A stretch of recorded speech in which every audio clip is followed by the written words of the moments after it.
When you start to read these things, you're stunned by it. It's so unexpected, the accounts of what took place. It says, Negroes flee from Forsyth. Enraged white people are driving blacks from county. Drive Negroes from Harrison. Negro residents in panic. If Bob Fancher leaves, there will not be a Negro in Boone County.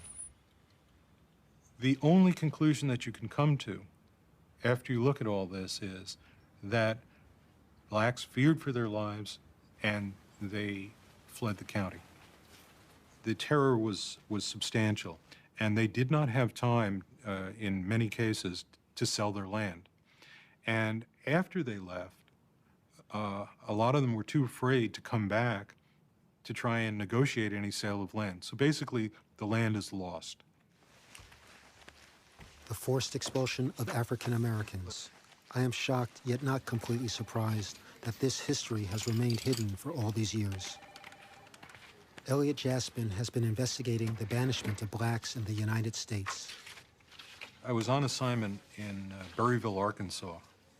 I finished up an interview and I asked the person, by the way, I've been here for 4 or 5 days now. I haven't seen a single black. Why is that?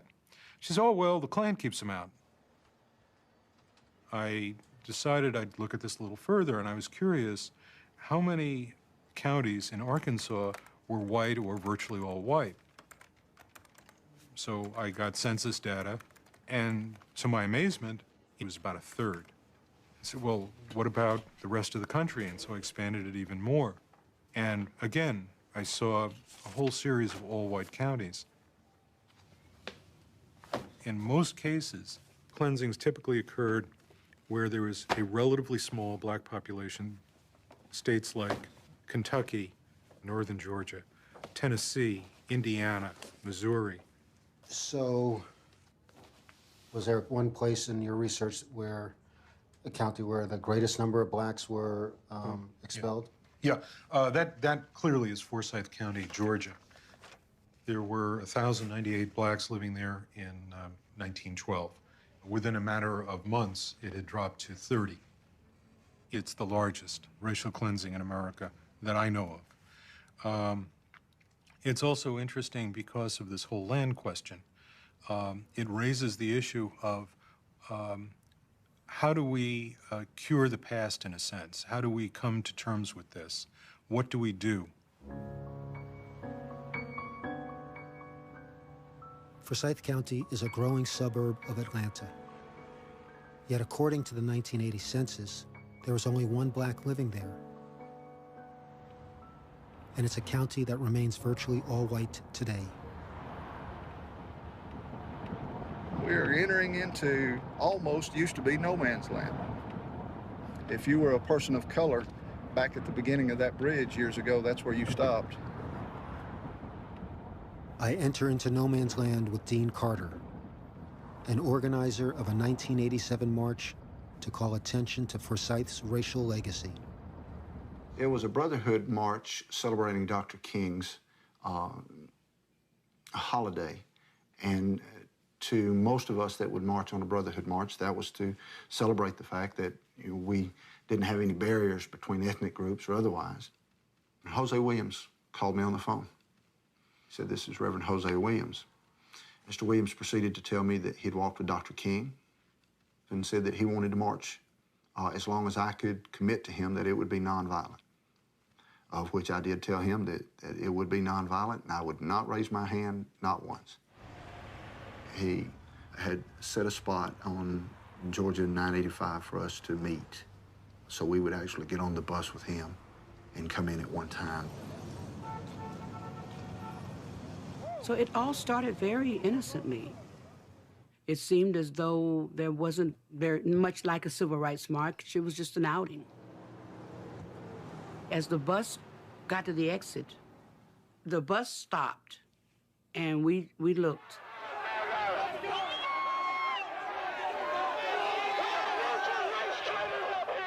The Klan was there. The Aryan Nation was there. The White Brotherhood was there. There was actually 7 organizations there.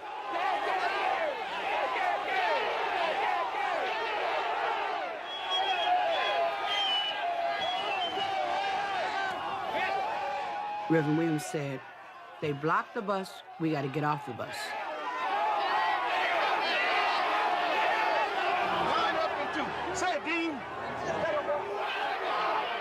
Then it come down to sheer determination, whether we were or were not going to march. Of course, there wasn't an option. We were marching.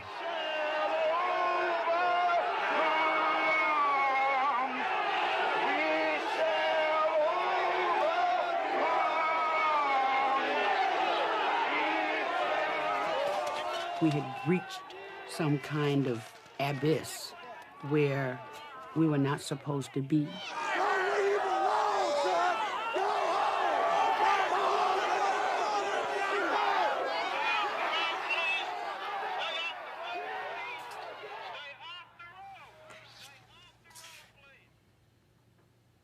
The line of people lining a roadway trying to drive the marchers out, it's as if they had read what had happened in 1912 and figured they would try to repeat it by forcing blacks out. In 1912, there were 30 to 40 family groups of African-American families who had been driven from the county. We learned that they had been driven through a combination of general intimidation as well as specific acts of violence. This is my grandmother. Her name was Mattie Bell Black, that had to leave from Forsyth County. They came to him and said, all of you got to go. Tonight, you know, got to get out of here tonight, because we're going to kill you. My name is Lily Nash. My dad said that every black person had to leave. They had to be gone before 12 o'clock midnight. Everybody. My grandma, she was one of the people who left earlier in the day. This black guy was supposed to have raped this girl. And they lynched him that day. They drug him around. And then that night, they went to the black community and ran everybody out. We were about the last ones to leave, my mother and father. They were trying to stay there till the baby got a month old, but they bombed the side of the house. They burned the side of the house down. Why and who have the right to tell any man that he or she cannot live here? Because it just ain't right. You can't tell me. God gave me that right too to live. I just remember Grandma coming in crying, you know? She kept saying she was so hurt. They had never owned nothing before. I don't think she ever got over what happened. They had their farm, they had a house, but they had to leave it. But where is it now? Who got it? I wanted to find the land because before he died, he said, I wish I had the deeds to that land my dad owned. The notion of being driven from the land is the physical fact of what occurred. And so our effort went back to that fact as a way to get some compensation to the families who've been driven out. How you doing? After the march, the governor created this biracial committee, and I was on the committee. That whole issue of land was certainly, I think, at the center of it. I was chosen by the Chamber of Commerce to be on that committee. It gave a forum for our community to say, here's how we perceive this, here's things we can do. And our counterparts had the same opportunity, total freedom of speech and freedom of debate. The African-American descendants of those landowners began to wonder, don't they owe us the land? Can't we at least get the land back?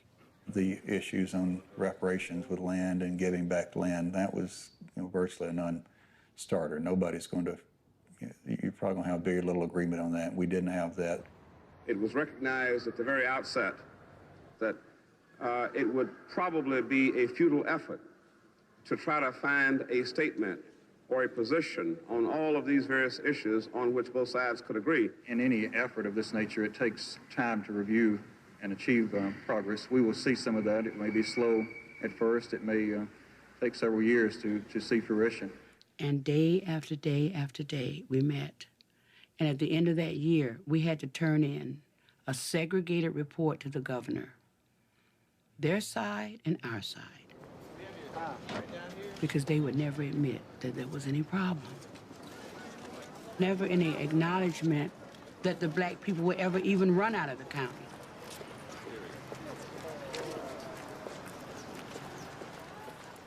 In the case of banishment, there are compelling reasons for contemplating reparations. You can locate the descendants of people who were banished. You can locate the specific property that that family lost, and then you can think about ways of going back and recovering that land. And that, I think, is the impetus for saying we want reparations. Reparations for the land that was left behind, not sold, but stolen. Somebody should be held responsible. More than 40 acres. I meet the Strickland family, descendants of African Americans banished from Forsyth County in 1912. Hey, how you doing? My grandmother used to tell us all about the old homestead that was up in Forsyth County, which was strange to us because we always heard that there's no black people in Forsyth County. That's what we were always told. There used to be a saying that we even as young kids heard, you know, don't let the sun go down on you in Forsyth County. How are you? Good. I'm doing fine. My grandmother, Mama, is 95 now. It's just like yesterday sometimes when she talk about it, that she can remember the land that they had there. Oh, you think about the land every once in a while? The land? The land up where I'll always think about it. She really hates that they sold it. Even though I think it was under duress because of the pressure of the times and the heat from I guess it was racism. The land that we She's the one that kept the fire burning inside of us because she would never let it go. And she'd say, I want to go up there and see the old homestead. I kind of started thinking, you know, she mentioned that so much, I want to assist in that. And then we kind of planned a trip up there.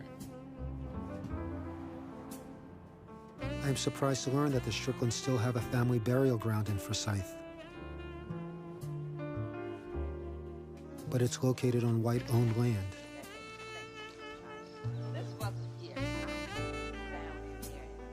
This is ridiculous. Oh my God. Where are the rocks, the headstones? Under the leaves. Oh, yeah, I see. Maybe I do need to go and get mine. Yeah, that's what your granddaddy, I guess, is one of those, but we don't know which one they are. But I think the headstones are right over in here. This ain't no grave site. Got all this junk down here on our land. And you know, it just made my stomach sick when I saw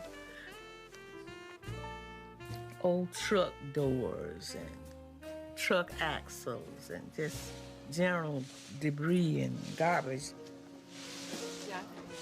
Yeah, we did. Their hard work helped build this place, but they didn't count.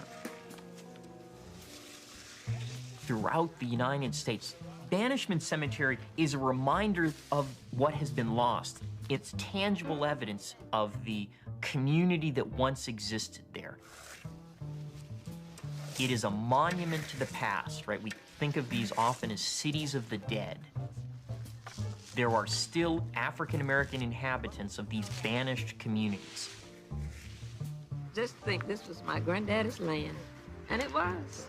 80 acres of it, but there were also around 2,000 acres in all that belonged to different people. But where and who and how it got gone, we don't know. Yeah, and there's one right over here. I don't know, it's a strange thing. It's some feel about it that's real for me. It's like standing where my ancestors stood, you know. There's a piece here from our beginning in this land. Father God, we thank you for this plot of land we're standing on. And we're just thankful that the story that our grandmothers and our grandfathers told us, and we're able to come back and see for ourselves the plot of Now that we know where it is, we could put a fence around it, go back periodically and keep it clean and make it look like what it is, sacred ground. To us, it's sacred. So.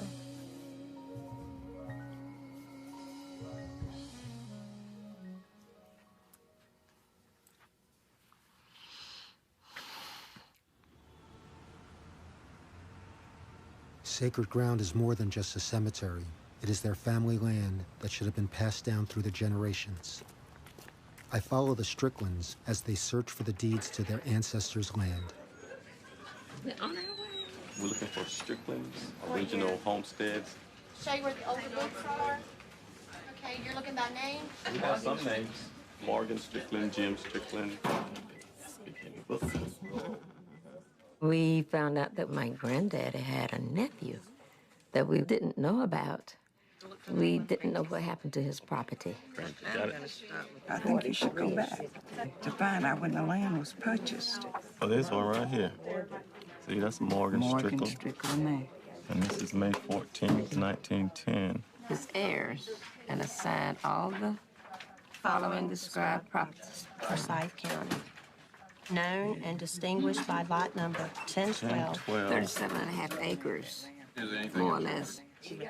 At the courthouse, I was really concentrating on trying to figure out how the land left Morgan Strickland's hands. Lot 12 or so. We just couldn't figure out how it no longer became his. How would I go about finding out who he actually purchased the land from? You can go from what we know currently and trace it backwards. And when you look up their deeds, it will tell you who they bought it from and work your way back to find out who they got it from and who they got it from. Okay. We saw where the land became owned by other people and sold by other people, but we never found how it was sold. And it was like Morgan owned it one year, and then the next year it was sold by somebody else totally. These are the same books that are back there. Right? What so road this is this? property is 1012, Hope Drive. Yeah, Hope. So these properties are 1012. So You the mean this tax whole records will thing is find out. 1012? Right, Yeah, the whole this thing. square. Wow. It appears like there's some funny business where it may have literally been taken. And then maybe even deeds fabricated or something is the impression that it leaves me with. Something don't tie together, something don't jive. There's a missing link between when it was in our hands or Morgan Strickland's hands to in the hands of the people who sold it to the people who are there now. We've reached what we can do. The rest of it is going to have to be up to the title attorney and research it back. Justice is really what we're looking for here. Justice, because somebody took advantage of a situation. When I started to research Forsyth County, one of the things that came up was a story that appeared in the Atlanta Journal-Constitution, which said people were driven out, but no one lost their land. Everybody was able to sell. This didn't seem to make sense to me. So what I did was I went through every parcel of black-owned land to see, indeed, what did happen. With the black-owned land in Forsyth County, what you see is a sale from somebody to a black landowner. And then you don't see the next deed. There's no sale from Joe Smith, the black landowner, to John Doe, who is white. As you go back down the chain of title, what you find is that at some point you run into a hearing for adverse possession. Adverse possession is the way that people have of taking title to property without buying it. And it's of great relevance in these banishment cases because as soon as the African-American owners are off the property, some white folks or other folks come on and start using it as though it's theirs, and then after a period of time, it is theirs. Right? And so what you have is this combination of violence with the legal system. Violence to run folks off, and then the legal system to change title. One of the interesting things about the Morgan Strickland land is that there was obviously an attempt to cure the title by adverse possession. Morgan Strickland buys the land. He then has to run for his life, and he leaves the land behind. I mean, he can't sell it, and so he's gone. You have a whole series of sales of the same piece of land. When you look at the public record, what you find is that when it's sold again, the lawyer that's handling that sale is Phil Bettis. He then goes on to become the head of the biracial commission representing Forsyth County.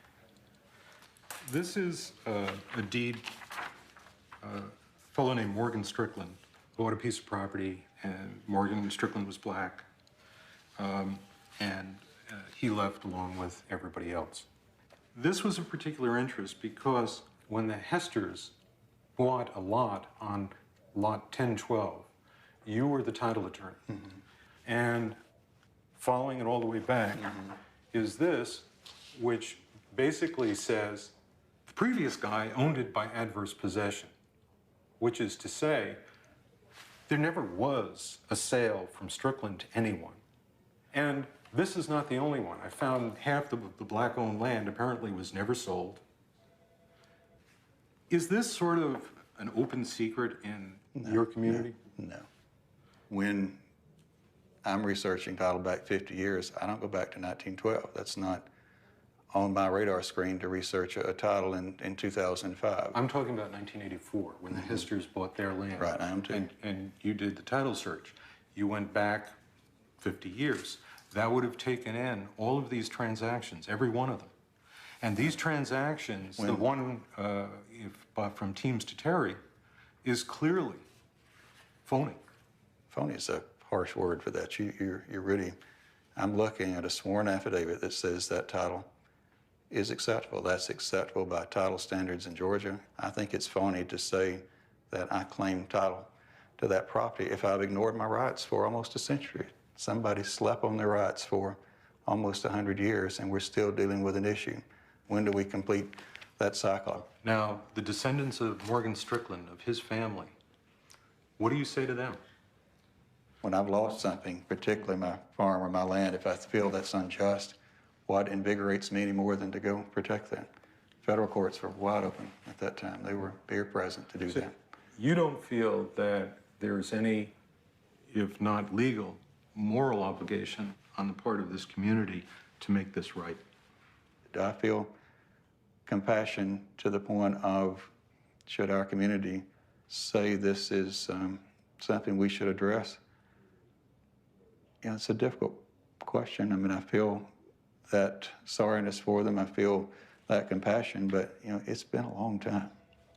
Let me ask you a question. What if your grandfather grew up here? Do you owe reparations because he grew up here? Because of a regional presence, do you think that you're responsible for reparations? Do you think taxpayers should pay? Your report echoes exactly that sentiment, that the black community is not due reparations for land that was lost during this racial cleansing. Cleansing is an incredibly offensive word. What happened here, and the historical record is extremely clear, is that a person of color in this community, they were ordered to leave. And they weren't ordered to leave because they had done anything wrong. They were ordered to leave because they were black. That is a racial cleansing. I think Phil Bettis embodies the kinds of contradictions and problems that the county itself faces. He has fashioned what is basically a fable of what took place in Forsyth County. And the fable goes that, yes, there were unfortunate things that happened. Yes, some blacks were threatened, but we bought the land from those people who left. And so there really was no injury. And that's a very comforting story. It's not a true story, but it's a comforting story. Whose story is the true story? Who has a right to the land? The whites who live on it now, or the blacks who abandoned it in terror in 1912? I don't know. One thing is certain, how valuable the property and homes are today.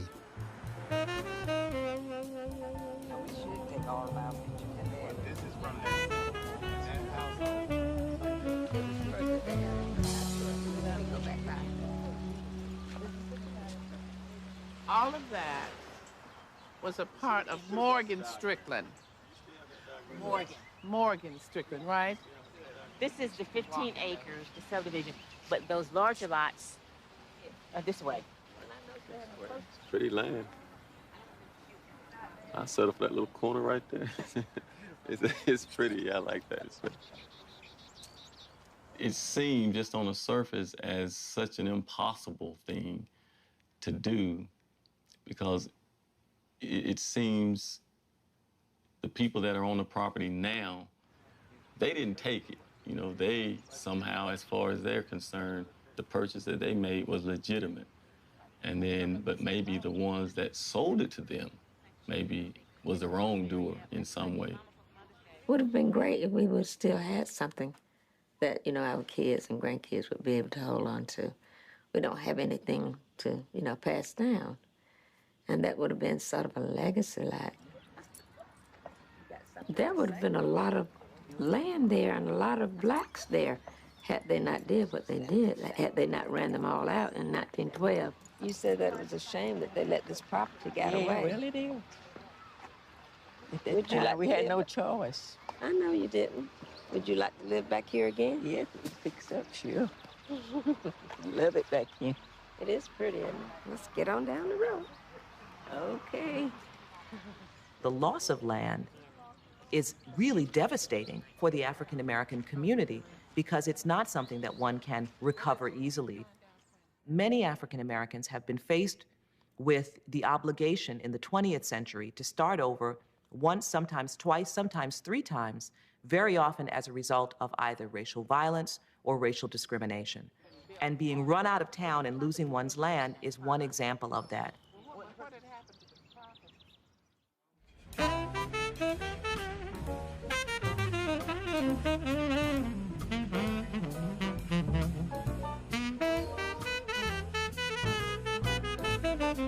St. Louis, the southernmost northern city, or the northernmost southern city, is home to two brothers whose family was expelled from Pierce City, Missouri in 1901.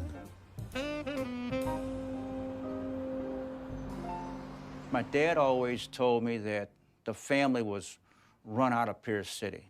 They had to leave Pierce City. But his mother never told him, so I never knew the reason why. About 3 years ago, I was at a conference, and there's a lady sitting next to me. I asked her, where did she live? She said, Pierce City. And I said, my dad's parents lived there 100 years ago. And she grabbed my hand and said, I'm so sorry. I'm saying, well, why was this woman so sorry? Well, then I was more or less compelled to go to Pierce City. I asked if there was anyone in Pierce City that I could talk to. He went to Pierce City City Hall, and they immediately sent him to me because they knew that I knew what had happened to the African Americans. I laid these pieces of paper out, and he looked at this picture and read down here, group of Pierce City refugees in Springfield. Those are my people. He practically started jumping up and down. That's my great-grandmother. That's Aunt Pinky. That's my grandmother, Uncle Arthur, Uncle Ernest, Aunt Maria, Uncle Jamie, I believe. And these are the two they're Mosses. That's all my family. And it even tells a story how they escaped, where the bullets were coming through the house. They went to the cellar, and then from there, they crawled through the grass, hit by the well. Bullets were hitting the wells. So then they ran off into the woods.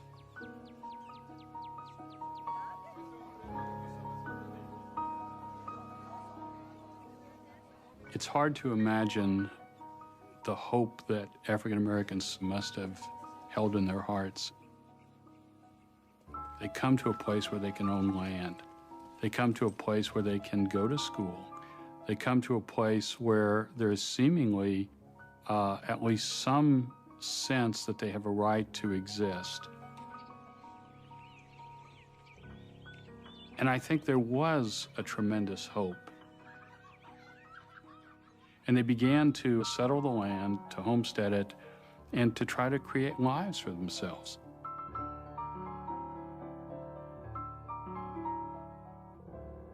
If 1901 had never happened, my family might still be in Pierce City. They owned a 2-room home in Pierce City. They were very religious people. They might still be there.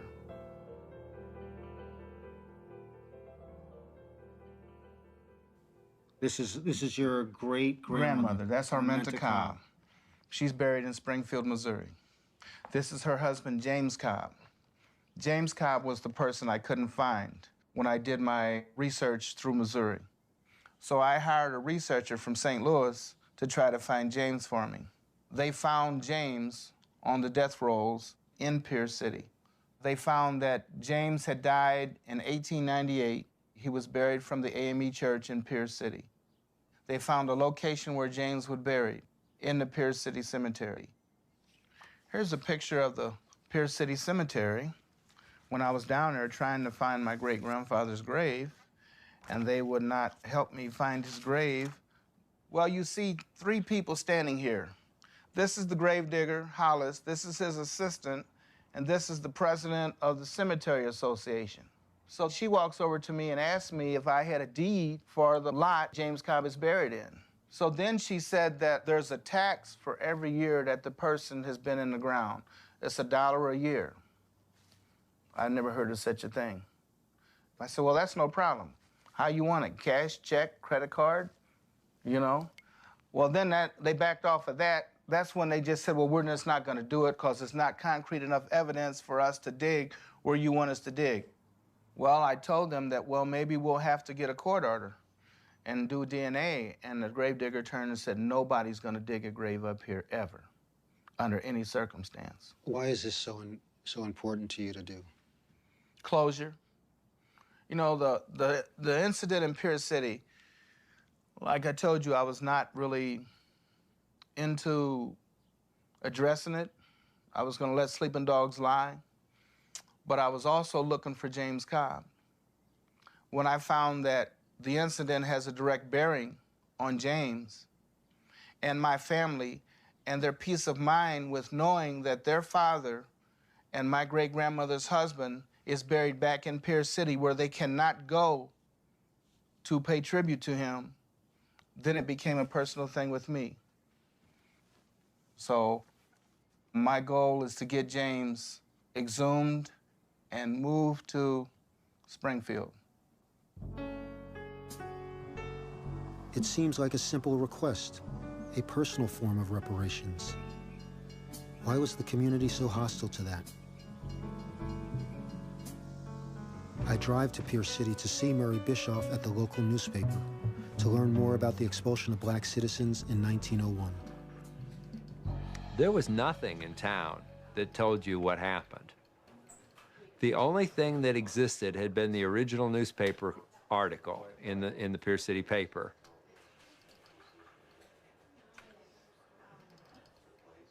And I read that article, the hair on the back of my neck stood up. I said, what in the world is this? So I crafted together a 3-part story that we ran in 1991 on the 90th anniversary of the event. It was a sensation. And the old-timers in Pierce City were enraged. I had a phone call from one senior citizen who flat out said, let old soldiers lie. That represented a lot of people in Pierce City, how people in Pierce City had been. And it became something that was very much a part of the community's character. When I had moved out here, I didn't know any of this. And I was sitting at my wife's cousin's house one day, And there was a fella visiting there, and he said, you know, I just like it around this part. And I like it around these parts just because there's no niggers. And I found even the best people in town had the N-word in their vocabulary. It was part of their culture. It wasn't necessarily a declaration of hostility, but it was there, and I knew it. I recognized it. It made me uncomfortable. The whole culture of this area evolved out of the eviction of those African Americans from Pierce City. So I'm from New York City, and truthfully, I'd like to know anything that people may have heard about or know about long, long time ago. One of the things that I'm interested in is that what happened in Pierce City in 1901 when the black population was wiped out. Do you know anything about that? There used to be colored people in Pierce City. There was a church on the corner of Commercial there, and there was several families that lived here. What happened to the colored people in Pierce City? They had a hanging here in Pierce City, and the colored left. My daughter-in-law worked at the paper. They've done stories on that since then. Oh yeah, Murray at the Monet Times was doing a book on it. He researched it. He made a lot of people mad. People won't talk about it. I lived in Wentworth, the next little town over, and so, you know, it was just always. We just always said that there wasn't any. Never was any.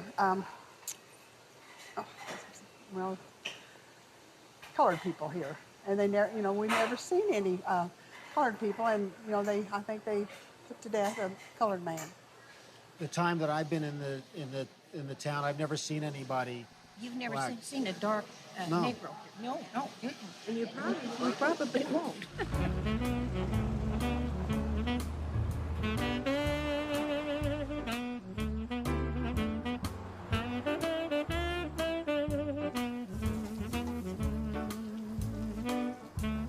Despite the candor of the seniors, I feel the weight of the town's denial of its past. Charles has asked Pierce City to do something it seems unable to do, to take responsibility for its history. My name is Carol Hirsch. I was the first lady mayor in Pierce City. I've lived here all my life. My family was here when it was created.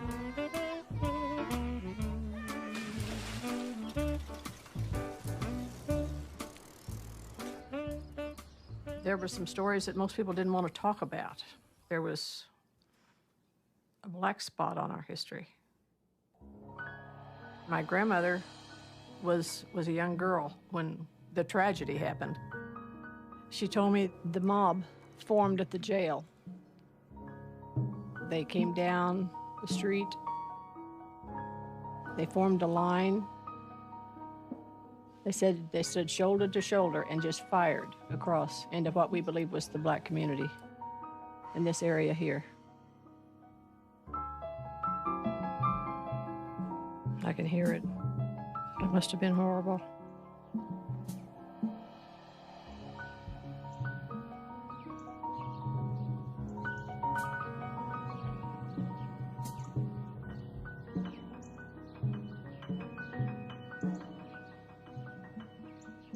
Are their descendants owed something, do you feel?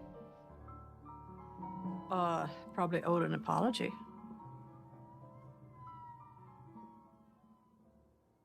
I know that you have been in correspondence with Charles Brown. My understanding is that Mr. Brown wants to remove the remains of his great-grandfather. Yes, he does. Now, I may be mistaken, but I understand when he first came to town, he only wanted to mark his great-great-grandfather's grave. But he had an incident at the cemetery, and through Murray, I found out that it was not a good visit. I think he got really upset, and that's when he decided he wanted to move him. He wanted to move him out of perhaps harm's way. I still feel like there can be a compromise. Come walk with me. Yes, ma'am. What are you thinking? Like my great-grandmother left here in 1901. She left him here and she couldn't come back here. And to know that he's gonna be with her, you know, spiritually. Spiritually. Knowing that he'll be there. Spiritually, he's already with her. Yeah. But you know, if you could help all of us have closure with stones here, and we know there, and then that would be respected, and their names were there, and shoot, we know there, we've met you, you know, I think it would help all of us. Well, you know, the thing about it is that Hazelwood is closer to St. Louis. It's where the other members of the family are. Pierce City is not a place where they would probably want to come. But it's so peaceful here with you know, the wildflowers and the birds. Yeah. And, you know, my parents are buried right over there. You won't find a more peaceful place. They asked me if I would be willing to put a monument near to where he's buried and we have a ceremony. And I said, well, what does that do? You know, I just think that we'll have to come to a meeting of the minds, because we're not the cause of him still being here. You know, we were people that were progressive, educated, so who knows what we'd have done here. We were never given a chance. But that's all behind us now, you know.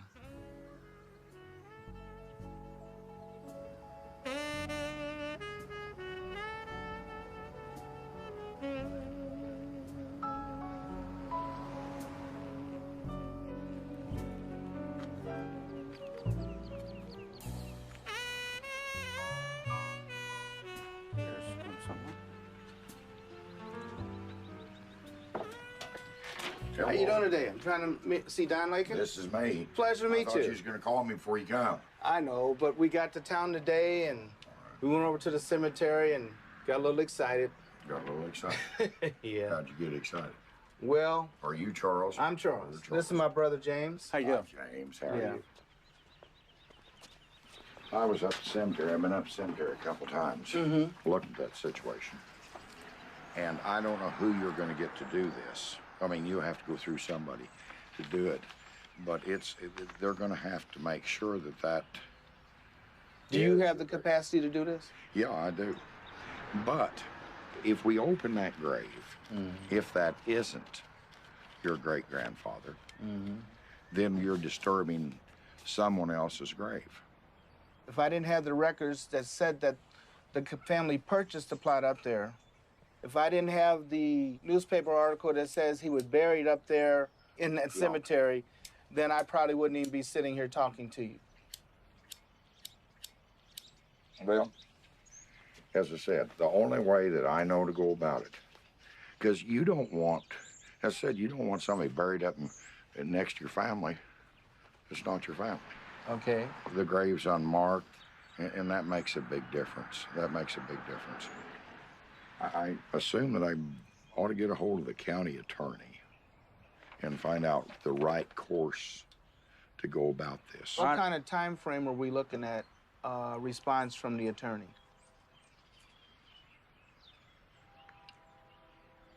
I don't know. That's as truthful as I can be.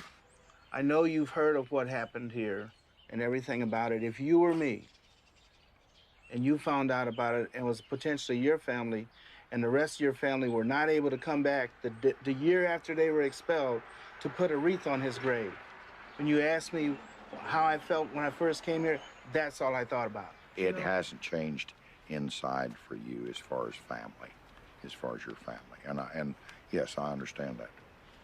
This is your copy of the newspaper article. It was in the St. Louis Post-Dispatch. That's our great-grandmother. That's Aunt Pinky. That's our grandmother. It's Uncle Ernest and Uncle Arthur, and those are all cousins. That's yours.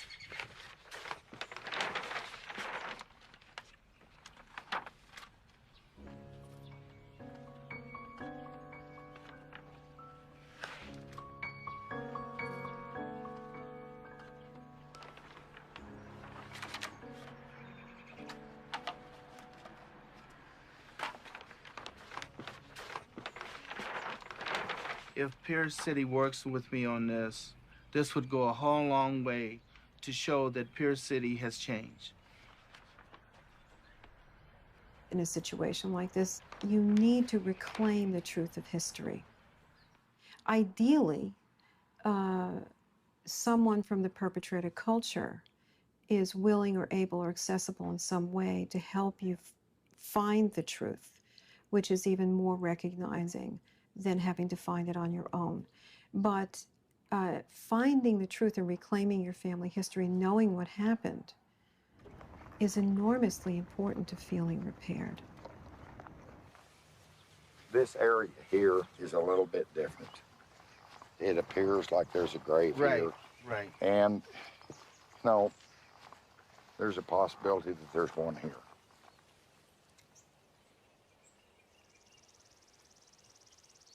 Do you know of anybody else that died at the same time he died that they would have used the lot? No. And really, that's what we wanted when we came down here before. If you scrape this across here, we see the differential, then we know there's a body there. That's what we wanted. Okay. Well, I'll get started and see what I can do. Okay. Is that fair enough? I mean, you know. Yes. I'll help you if I can, Charles. Okay. That's all I can tell you. Okie doke.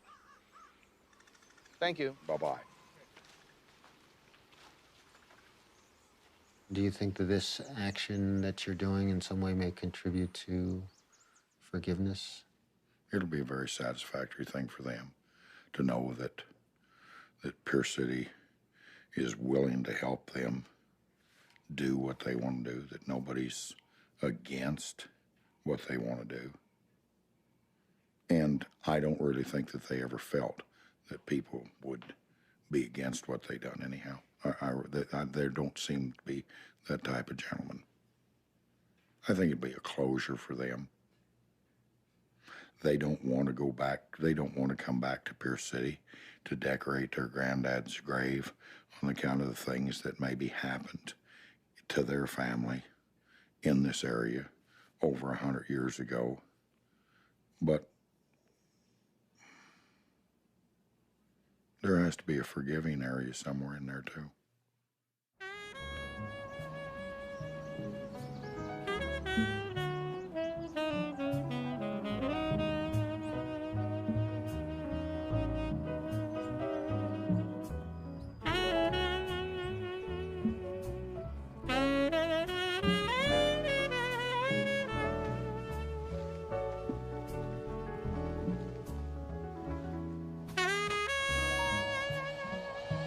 A forgiving area.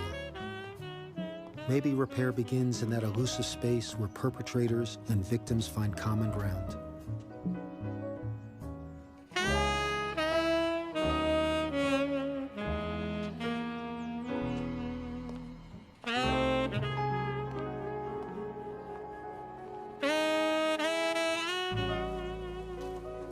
How are you? Okay. Good. We're going to do this as respectful as we can. Okay. And I want you to understand Oh, that. I understand. But, you know, and I don't know what we're going to get when we get down there. I know.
Maybe. That's bone. That's bone. That's bone. Yeah. That's bone. How you feel? Feel good? Feel good? Yeah. Feel like you smiled at us and told us this is it. I know Daddy smiled.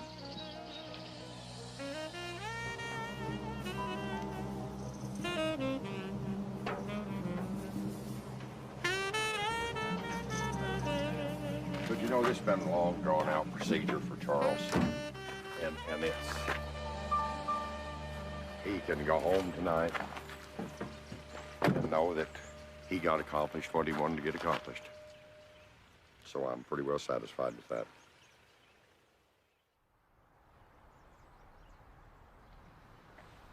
Father, we come here gathered, try to put closure to everything that we found. Heavenly Father, we hope that the Cobb family is at peace now. In your name, amen.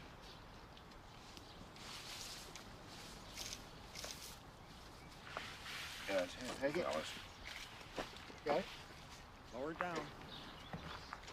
There you go.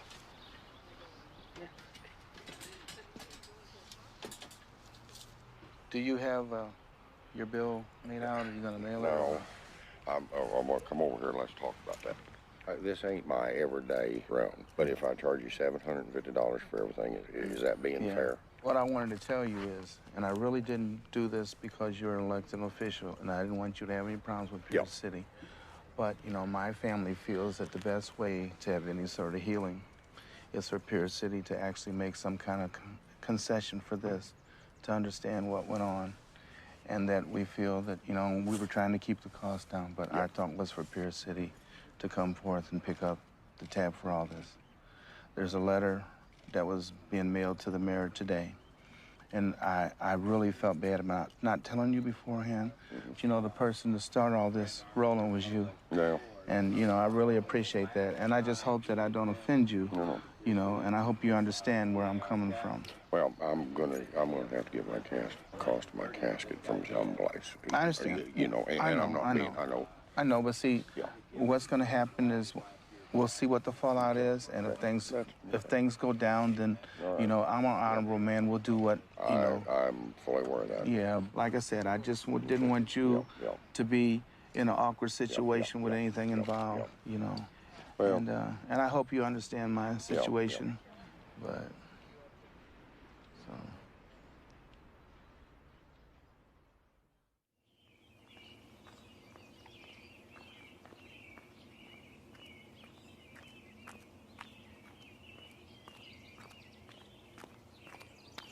Don said that Charles was going to send the city a bill for $6,000. It's upset me very much. I've spent a lot of just natural goodwill. Pierce City's like my family. You know, I don't want anybody to look bad at my family or my town. But I feel like someone turned the tables on me. That I was maybe used. I want someone to tell me I wasn't, that I was helpful, that I wasn't duped. I had no idea where this was going, other than yesterday I thought that would be a peaceful end. I'm going on home.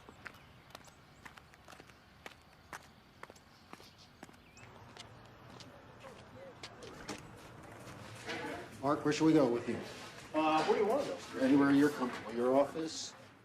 I guess what I understood was that he thought this was by having the city pay for the disinterment and so forth, it was a way to kind of bring healing and closure. I guess that's where I parted company with him, because it really is something important. It's something of great gravity, and you don't solve that with a few bucks. That's what we got yesterday with the letter. I didn't think of this in terms of reparations. I thought of it in terms of you know, money being asked to do what money can't do. No matter what's said, it'll be too little, it'll be too late. Dollars, you know, how do you take a subject that serious and translate it into dollars? Who do you pay? I don't know. I have a radical solution for you. What happens if you put an ad in the newspaper saying that all the descendants of the African Americans that were expelled, thrown out of Pierce City, we will give you your land back. Please come here because we would like to create a vibrant, diverse community. It is a radical solution. It's an interesting solution, and it makes sense late at night, about 3 in the morning, when people are just getting together and talking and not paying too much attention to who they and we and property and how all that actually gets done. Who do we take that away from? I saw the letter that he sent to the mayor, and I think that I don't think there's any amount of money that'll ever change the heartache that was caused in 1901 and 1901. I think you could take millions and millions of dollars and it wouldn't change anything. It still would have the same hurt. But what else can be done about it? I mean, as I said, bearing the expenses of it, I don't know. I don't know. And how do you fix it? I mean, there's no way to fix it. There's no way to fix the things that was written in the St. Louis paper. I don't know what the answer is.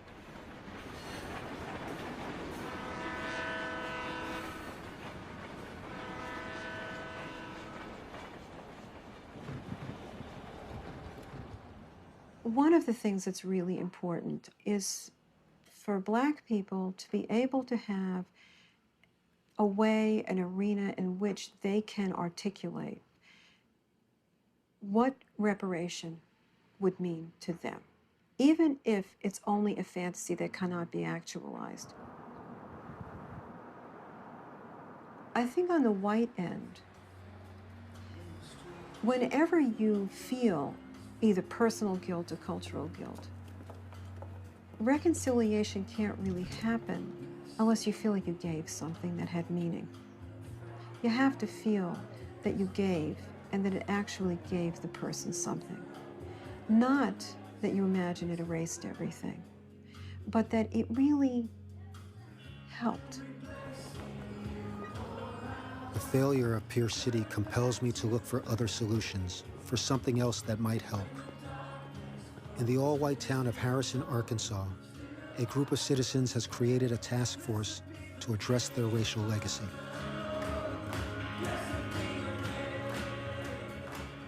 What we've done in Harrison, Arkansas has been voluntary repentance. Nobody forced us to.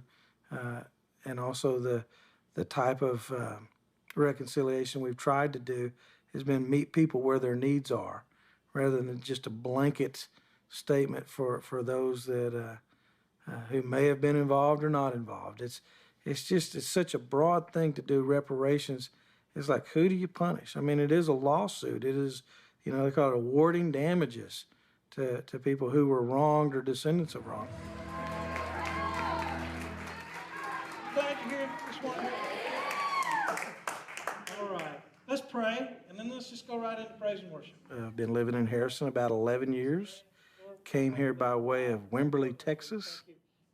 If you just moved to Harrison, there was nothing in the community to throw any alarms or red flags.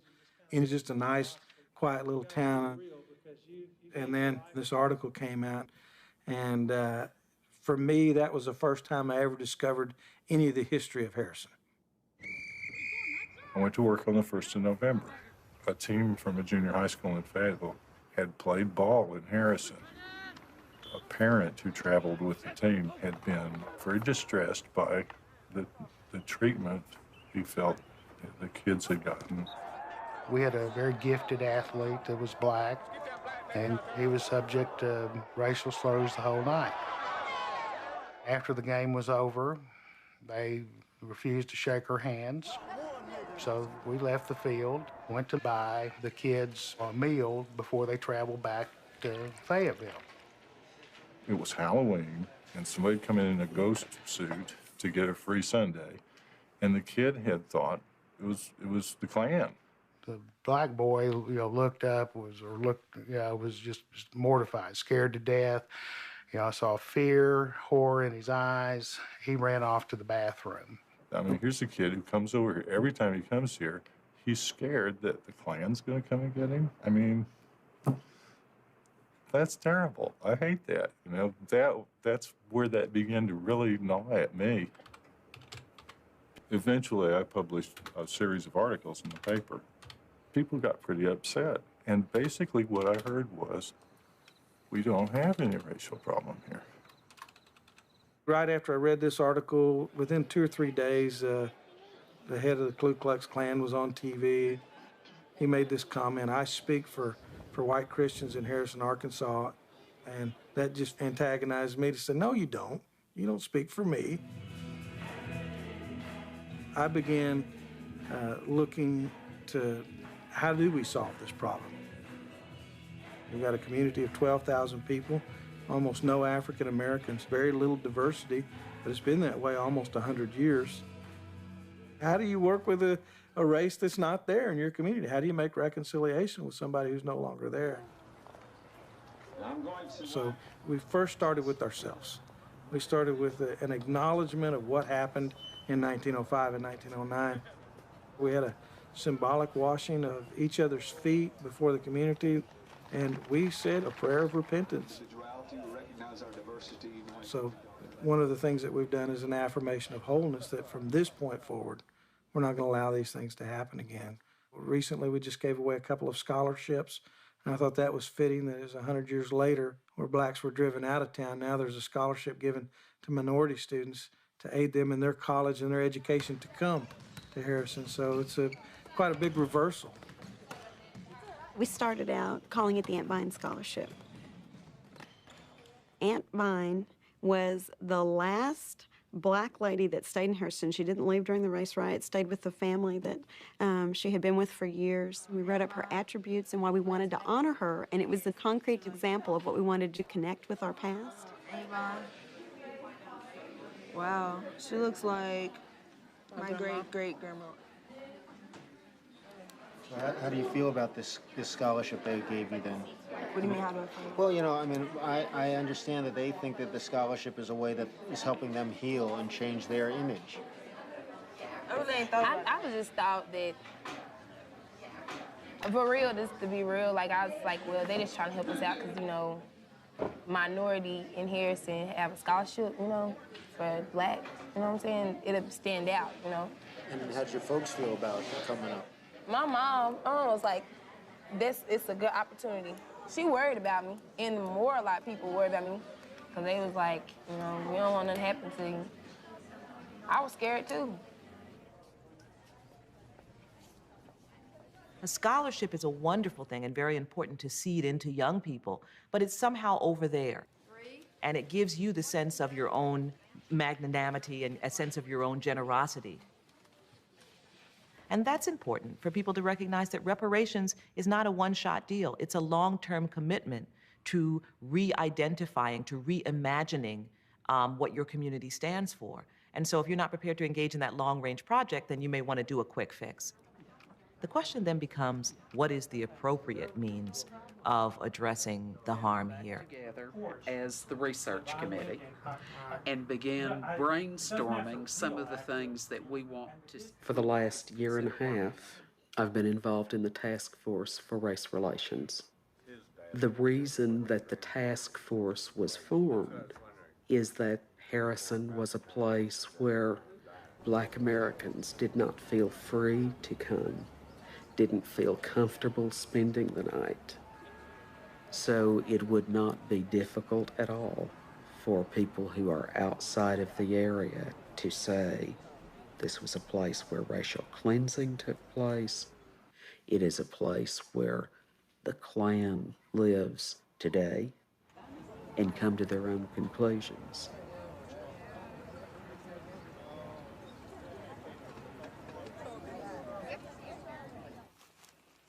If I moved just over there across the way, would I be welcomed? I wouldn't be happy. Why?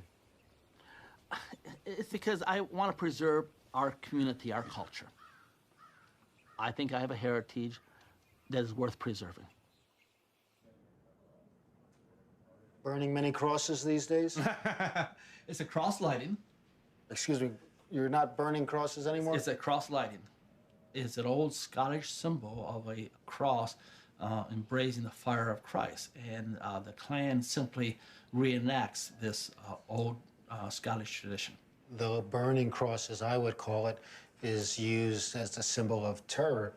I think you're being a little disingenuous when you say that a burning cross is not used to terrorize blacks in the American South. The Klan is an easy target for blame. But are they really the cause of the town's negative image, or a symptom of it? People in town that I've spoken to in some ways say that you're the reason why Harrison has a negative reputation, that everyone outside of Harrison has this terrible impression of it as a place that's racist. They're lying. Tell me what you think the image of Harrison I mean, Harrison has doubled in population since I moved here. Harrison listed, according to the Chamber of Commerce website for Harrison, Harrison listed as one of the top 100 places, best places to live in the country. It's a good community. A lot of people are moving here because it does reflect what they are as a people. So in some sense, you feel comfortable that you're speaking for the majority of the people? I would say the majority of white people in Harrison would not want minorities moving here. People have come here because of what it is, not because of what they think it might be someday.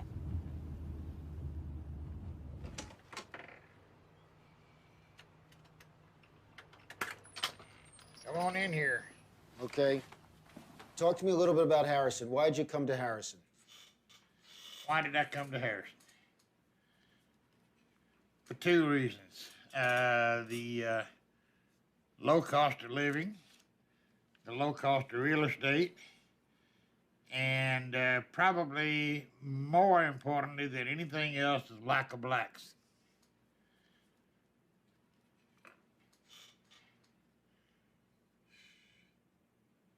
How'd you know that there were no blacks in Harrison? Because I'd been to Harrison many times visiting. I can give you probably 200 names of people who have retired here, and they tell me that the reason they chose to retire in Harrison was the exact same reason I did. And I mean, they are from all over the United States.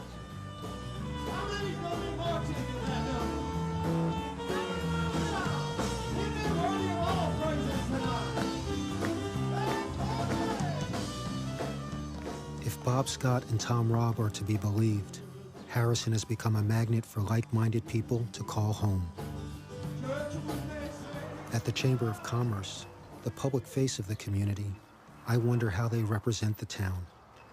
We are not the same community that we were in 1905 and 1909. And even in those days, it was a small percent of the population that was involved in that.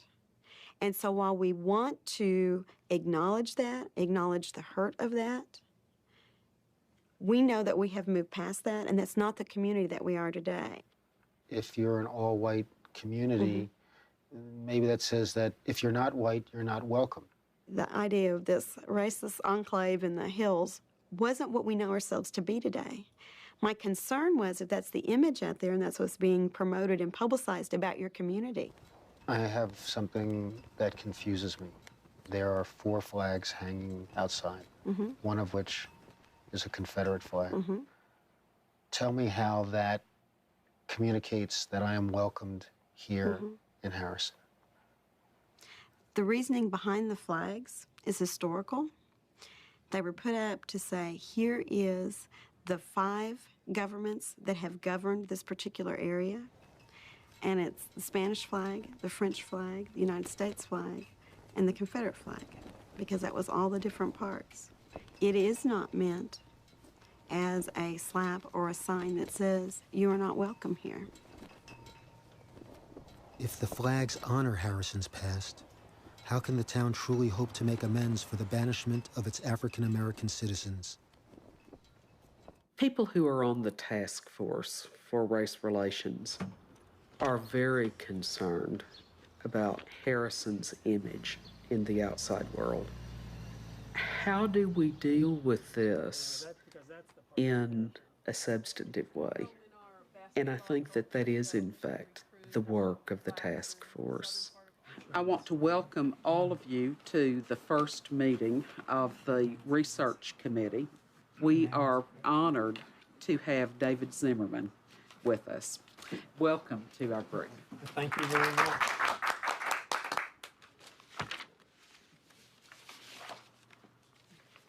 This is a map of Harrison, and marked in all the shaded lots are lots that at one time belonged to black people. Richard Fancher, Joseph Joslin, and George Harrison bought the AME Church. William and Fanny Stinnett, whose son was hanged in 1909, lived right there. Robert Warren and his wife lived there. Elijah Armstrong and his wife and children lived there. Thomas Horton, who was a blacksmith and Aunt Vine's son, lived right there. Aunt Vine lived in a cabin behind the Wilson's house, which was on lots 15 and 17. To me, one of the ironic things about Harrison today is you can walk right to the place where Aunt Vine's house was, and it is in the middle of a public park. But there is nothing in those parks that indicates that a black person ever drew breath in this county, much less lived and died here. My idea is you put up a marker on the square that says something like 250 yards east of here was the center of the African-American community of Harrison, Arkansas, which was destroyed in 2 separate episodes of white mob violence in 1905 and 1909. I think we agree with that statement, but I think it's going to take much more, because I think we've done that. We've said it through National Day of Prayer. We've said it through a very conscious link with an AME church in Helena. We have done it, but you're saying until we do it, something visible. I know that there are people who say, oh, this should be done, that should be done. But to me, the truth is the truth. And the day that you finally stand up in front of everyone and say, this is what happened, is the day that you're free from having to carry it around as a dark secret. And I'm not disagreeing with that. I'm saying it's going to take more than that, I think. Because I have a friend who was minister down in a little bit south of here. And he said that his daughters would not spend the night in Harrison. And I said, why? What is that? What is it that we can't overcome? His comment was, and I quote, "It's Tom Robb." No, sir. The Klan is here because they're comfortable here. But I did locate the black... Permanent markers in the physical space. This is a critical part of reparations. That there has to be a way in which the communities themselves reflect the reality of what happened. You can go to communities all throughout the United States, and you'll see markers for various events that happened, but you'll almost never see a marker that reflects the history of racial violence. Despite the town's efforts, which seem sincere, I can't help thinking, is the scholarship or a monument really enough? 1889, but no name. And when did you say Aunt Vine was, When did she die? Yeah. 1914 or 1916. Listen. That's a small stone. An infant, maybe. Yeah, you an know. infant, given that size. Born in 1647. Wow. Jones, Jones, Jones. Well, it's a great mystery to me that there's no record of where... Vine was under the circumstances that she was the last black to live in Harrison for any number of years. Aunt Vine, the last black person to live in Harrison, has a scholarship in her name, but no grave marker. This is the lingering legacy of the expulsion of black citizens. We remain invisible.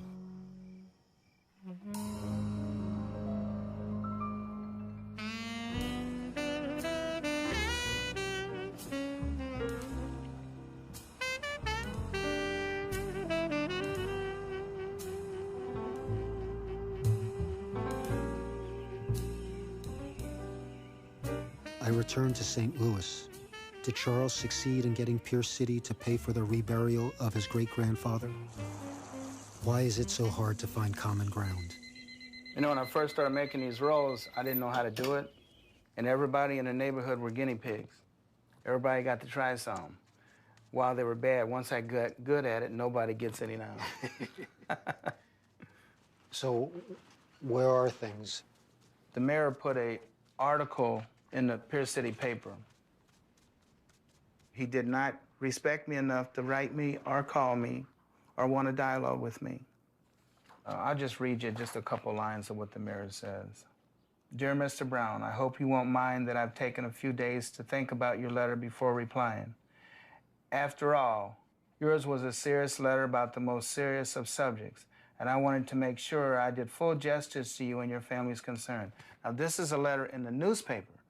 I did also say that I was sorry you asked to be paid, because I think the shock and outrage you rightfully feel at the events of 1901, and which I think any civilized person shares, are only diminished by the suggestion that somehow someone can just open a checkbook in 205. Well, I didn't say just open a checkbook. I said reimburse us for what we put out, and I will come down there and stand before the town and vindicate the town and say this is not a town of 1901. And I told Don, who was the undertaker in charge, who was also the coroner for the area, I told him that I will pay him in a timely manner based on what happens with everything, the fallout from all of this. Well, I got a phone call telling me that I was a crook, that I was trying to not pay Don, and that I was trying to hold the city hostage. So I immediately went and got a cashier's check for the amount that Don wanted, and I paid him. Excuse me a minute.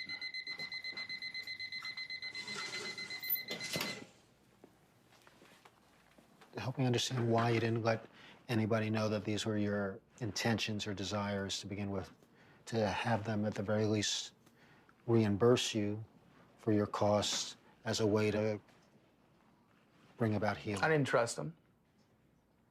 And the reason I didn't trust them because of the fact that they wanted to hide all this in the past. What did you put on the gravestone? We haven't put a gravestone there yet. We're still waiting. What am I waiting for? I don't know. I guess maybe I'm hoping that Pierce City will come to me and say, we need to address that tombstone. And that way, then they would help us in the healing process.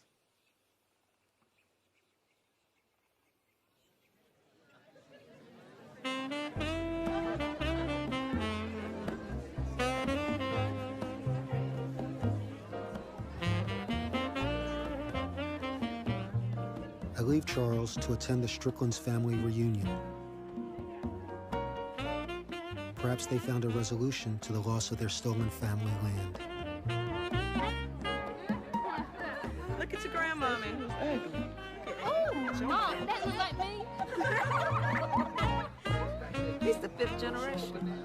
He's the fifth generation. Come on. Fivey, would you like to hear this? Excuse me, Miss McCain. I want to tell you about a project that we were working on. Several of us got together, and we had done some research at the Forsyth County courthouse on some of the property that involved our family. And we're not sure if it's fraud, but we just wanted to share it with you so that you would be aware of it, okay? We have researched the titles as far as we can go without legal assistance. Some of the family members feel that they want to pursue it further, and I had said that this would not be a decision made at the family reunion because it would be an emotional decision. And what does it mean if they find out that there's fraud? And if any money swaps hands, none of us will live to see it. My child will not be living to see it, and my child's children will probably not be living to see it. If we really follow this, you know, it could have a definitive end of some wrongdoing, and some of the property was taken unjustly. And we, you know, you can maybe be documented that that was true. It would be good for me to have just a definitive answer. Is it ready again? In the camera.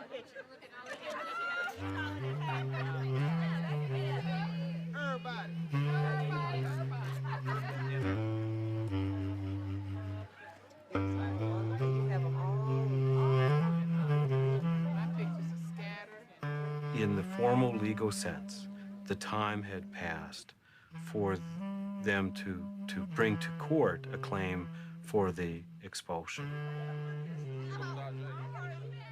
Our conclusion was that the litigation prospects were not good. But when those violations have happened on such a grand scale, you have to, if you're going to be fair about it, acknowledge that they only happened because it was allowed by the greater society. The issue goes well beyond a legal question. The time has run out for anybody to come forward and say, I have legal claim to this land. But it's a question of some things that the law doesn't address, which is what is right, what is just.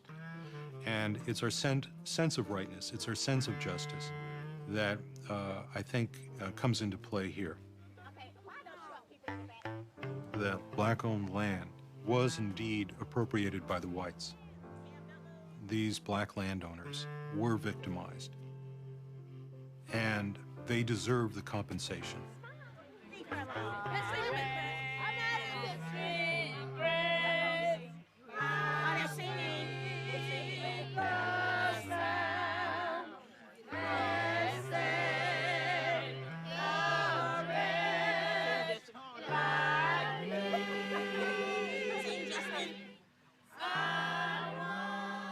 Banishment causes losses of all sorts. There is loss of opportunity to interact with folks who have been banished. There's loss of community. And those things are very hard to get back. And I think that's one of the things that the reparations movement promises. It holds out the promise of reconstruction of the African American community, reconstruction of the morality of the white community,